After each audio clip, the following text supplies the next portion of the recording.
Morning student. Last session के अंदर हम लोगों ने जो डिस्कस किया था वो रेस्पिरेशन सिस्टम के दो पार्ट्स के बारे में डिस्कस किया था, जिसके अंदर हम लोगों ने अपर रेस्पिरेशन सिस्टम और लोअर रेस्पिरेशन सिस्टम के बारे में डिस्कस किया था। इसके आगे हम लोग एक छोटा सा टॉपिक डिस्कस कर रहे हैं जिसको हम लोग कहते हैं रेस्पिरेटरी मसल्स। एक्चुअल में जो रेस्पिरेटरी मसल्स जो होती हैं वो डायफ्राम को ही रेस्पिरेटरी मसल्स कहा जाता है, बिकॉज जो ब्रीथिंग के प्रोसेस होता है उसके अंदर सबसे मेन रोल जो होता है डायफ्राम का होता है।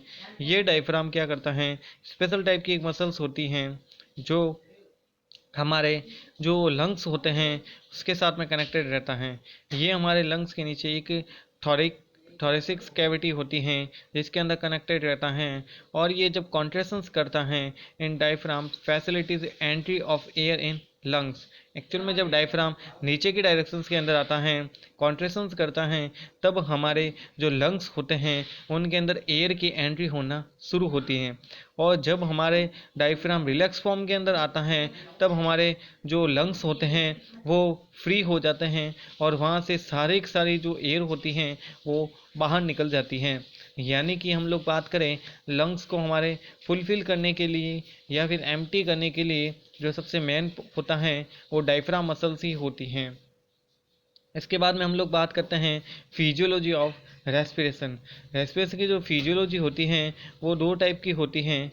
सबसे पहले हम लोग बात करते हैं इसकी जो फिजियोलॉजी के बारे में। Air enters the lungs because of negative air pressures gradient and because of contractions of diaphragm।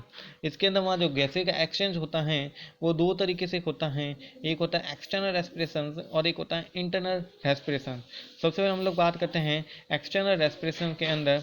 This happens in alveoli, the pressure difference between air in alveoli and gases in capillaries facility removal of carbon dioxide from blood and addition of oxygen to blood। यानी कि हम लोग बात करें ये capillaries क्या करती हैं, जो हमारी ब्लड सेल्स होती हैं उसके अंदर क्या करने का काम करती हैं, वहाँ से कार्बन डाइऑक्साइड को रिमूव करने का काम करती हैं और उसके अंदर जो ऑक्सीजन होती हैं वो ब्लड के अंदर ऐड करने का काम करती हैं। और इंटरनल रेस्पिरेशन प्रोसेस के अंदर this happens at cellular level पे होता है ये। In the case exchange of gases between blood and cells take place by diffusion.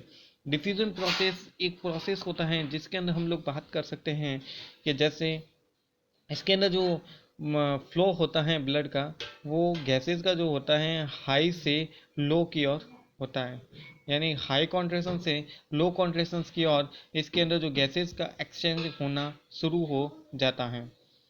तो डियर स्टूडेंट्स, आज हम लोगों ने रेस्पिरेटरी मसल्स के बारे में डिस्कस किया था और फिजियोलॉजी ऑफ रेस्पिरेशन के बारे में डिस्कस किया है, जिसके अंदर एक्सटर्नल और इंटरनल रेस्पिरेशन के बारे में डिस्कस किया है।